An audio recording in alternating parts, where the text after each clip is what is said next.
The WestEdge project is coming to light on the west side of downtown Charleston with the recent opening of Publix. In this edition of Quintin's Close-Ups, I sit down one-on-one with the CEO of the WestEdge Foundation, Maher, one-on-one. And be sure to download the free Quintin's Close-Ups app in your Apple or Google Play stores. And listen to this interview next week on iHeartRadio. Maher, it's so good to meet you. It's good to meet you. Oh, I appreciate it greatly. Obviously, you are the CEO of the WestEdge Foundation Incorporation, and obviously you've been in the news recently because there's a new Publix over here. There is. I know that obviously Publix Supermarket had their grand opening this past week, and it's part of a new development called WestEdge. Mm-hmm. It's located along the west edge of Charleston Peninsula and the banks of the Ashley River. The new new WestEdge development, that is, will house residential apartments, office buildings, restaurants, retail stores, and of course now Publix. All of this according to the news too. Now that Publix is here, how do you go back and write your vision for this development? Well, Publix is just the beginning.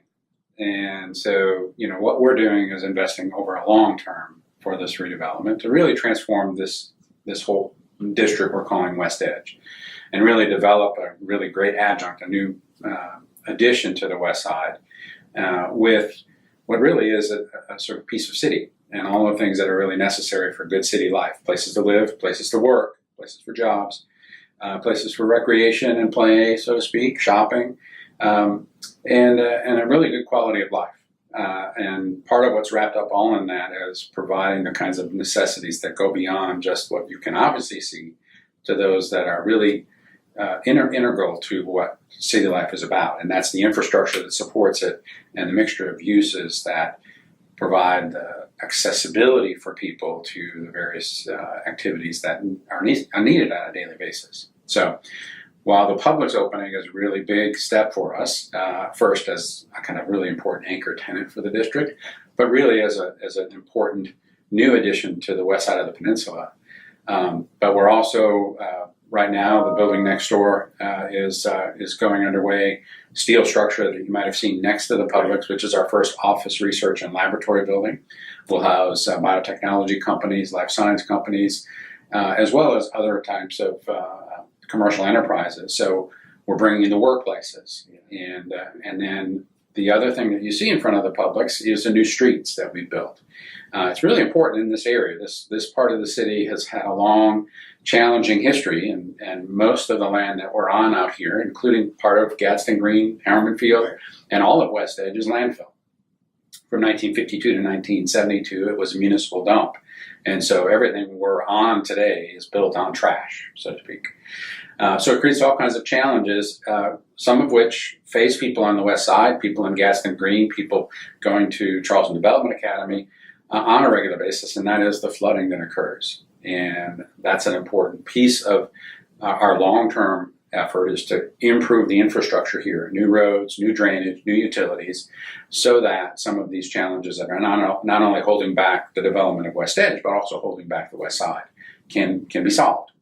So with the opening of the Publix, I like to say we've tried to solve one challenge we have here, which is access for affordable, healthy food options for all the people in WestEdge and in the west side and the west side of the peninsula.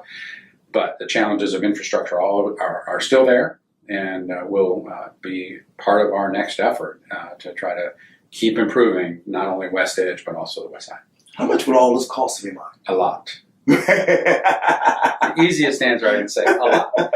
What's really important to understand about, I think, one of the, if you will, the genius elements of WestEdge is that all of these infrastructure improvements that we have to do, which we normally have to get, money from the public coffers, from the general fund, from grants, from the federal government, or you don't get improvements. If you don't have the money to build the infrastructure, then you kind of wait until you get the money. In our case, because this overall master plan includes the ability for us to attract private investment, so all of the buildings that you see in WestEdge that are going up are all financed and built privately, so they go on the tax rolls. The increased revenue that comes from those taxes, we're leveraging that. We're using those future funds to bond against to invest in the infrastructure now, so that the new infrastructure, for the most part, is funded by the actual development itself, rather than having to go to the city or to the state and so forth. Right. Now, it's a tricky thing because you need the infrastructure before the building can get built.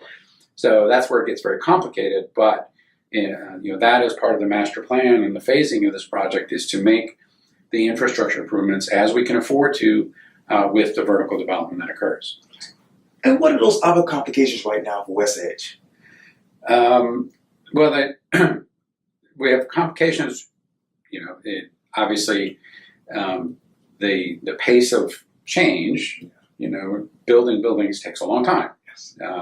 10 WestEdge, where the Publix is, broke ground in October of 2016. So now we're 2.5 years later. So it all takes patience. In order to gain the funding for infrastructure that comes from that development, it still takes a little bit more time before it goes on the tax rolls and before the county can actually rely upon what the tax revenue will be. So there's a lot of lag time. So that's a complicating factor for us, is how to make sure that we can make the investments we need to make, but also make sure that we're going to live up to the budget of what amount of revenue the new taxes will bring in. What is that budget ideally? Well, in the overall master plan, and this was done about 6 years ago, so obviously numbers change, costs change, the scope of the project can change. But the amount of infrastructure that we see over the long haul here might be as much as $100 million. Now, if the project builds out the way the master plan is, we're tying, if you will, the amount of development and the amount of infrastructure together so that we can afford that through the overall development. So now, where we are right now is not $100 million of infrastructure, but we are in the range of $20 million of infrastructure that has either gone in or is going in these first phases of WestEdge. The really great thing is that the projected new tax revenues from these new buildings amounts to more than $20 million. So we'll be able to use some of those additional funds to make additional infrastructure improvements. And one of the things we're looking at right now is how we can try to work on Haygood Avenue. It's regularly impacted by tidal flooding, Right. even really more so than stormwater flooding. When we have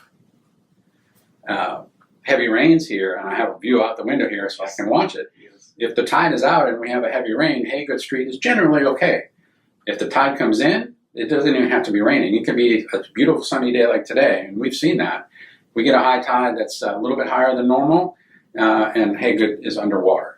And so we're working right now with the Army Corps of Engineers, with the Coastal Conservation League, and with the Charleston Waterkeepers, as well as our overall team, to try to come up with a good strategy for dealing with controlling these tidal influxes so that we can actually help to improve and reduce the impacts of flooding along Haygood, the impacts of flooding on Gadsden Green, the impacts of flooding on Harmon Field, and the users around here, the Charleston Development Academy and Burke High School, and so forth. So that's a really important piece, and that's one of the things we're working on right now. What are those other phases when it comes to WestEdge? Throughout the whole history of the phases of WestEdge, we continue to look to mixing the uses. So right now in our first 3 projects, we've got new housing, apartments, new retail and restaurant space on the ground floors of those buildings. There's a new coffee and donuts place, which is really important to me, I must say. More the coffee than the donuts. Donuts are important. The grocery, of course, the Publix, but also the workplaces, the office building, 22 WestEdge. So future phases will also focus on continuing to mix those uses. So a future phase might provide, and the master plan calls for, multifamily housing that'll be for sale, condominiums, as opposed to the rental apartments that we have right now. So that's a different kind of product, a different kind of person who might come in who's looking to buy rather than to rent. Additional, as 22 WestEdge gets completed and gets leased up, we'll look to building our next office building. And if we're able to attract a new biotech or life science company to Charleston, or if some of the research at the medical university leads to a company that grows out of that research and then wants to find a place in Charleston, we want to have a place for them to land here in Charleston. We don't want to, in the past, we've had a bit of a challenge with the kind of brain drain where companies might get started, or really talented people might start to really have a future, and they have to look elsewhere for opportunity, whether it's because they're looking for investment funding or whether it's that they're bought by a larger company and then move maybe to North Carolina or somewhere else. We're trying to create this situation where we provide the opportunity for knowledge-based companies, for high-wage jobs, and to retain them in Charleston. And so that the ability to collaborate, we're located right across from the medical district, right across from medical university. Medical university does over $250 million a year in research. Right.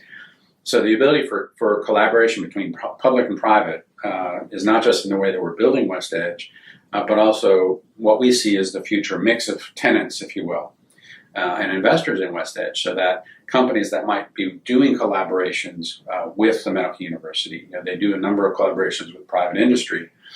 The idea that they could those private companies will have a home here in Charleston, whether it's a district headquarters, whether it's a complete headquarters, or where there's really a touchdown space for them to be able to more effectively work with people at the medical university. So that's part of what we're trying to do, so that we can continue to build that jobs base, we can continue to build that economic development. And all of the things we're doing come to great benefit for the people that have been here for generations. So WestEdge is not just about creating a new development, it's about improving the whole of the West Side, the opportunity and the services that are provided. As I was mentioning earlier, It was really rewarding to see that the first three people in line with the opening of the Publix, Ms. Singleton, Ms. Mack, were both, they were number one and number three, and they walked over from the West Side and did their shopping at the Publix. But I think they were there first thing in the morning, 6:45. I think Ms. Singleton was there at 5:30, because they were celebrating the fact that they have the ability to benefit from what we brought to WestEdge, and that their life will be better. Similar with Burke, I sit on the school improvement council with Burke High School, and the long-term effort is to try to create opportunities at Burke for students to get access to internships, to get access to employment, to get access to careers, whether it's in the biotech field, or even as we were reminded just the other day with Publix. People have careers at Publix. They can ascend the ladder at Publix. So there's a full range of job opportunities that we see happening in WestEdge, and the linkages to education, to Burke and to others are really important to foster that. And what research have you done prior to this WestEdge development? Myself personally, Listen. Well, I worked for the city for 13 years under Mayor Riley. Yeah. This project, WestEdge, was originally called Horizon. Right. I've actually been working on this project for about 15 years. So it's my teenage years. Right. And so in the time I worked for the city, this was one of several projects that we worked on. Also worked with the city on the redevelopment plans on the Cooper Bridge neighborhood, where the old bridges came out. One of the last projects I did with the city was the overall conceptualization and then the actual execution on the Gilliard Center. Oh, yes. Worked on a number of other initiatives within the city, large scale and small scale, but all focused on how to best invest in the redevelopment of the city so that we can balance the livability, the desire for economic development and improvement and advancement of economic activity and quality of life. So throughout, I think WestEdge is really the culmination for me of a career in Charleston that has been focused on making the level of transformative vision for what the future of Charleston can be, and then trying to figure out a way to make it happen. And if I were to talk to you for Quintin's Close-Ups 5 years from now, what do you want people to know about WestEdge? That's good. Nobody's asked me that question. That's a good question. 5 years from now, we'll have children who were born in WestEdge. We'll have residents who will have moved here to start their careers and will still be here and still be advancing those careers.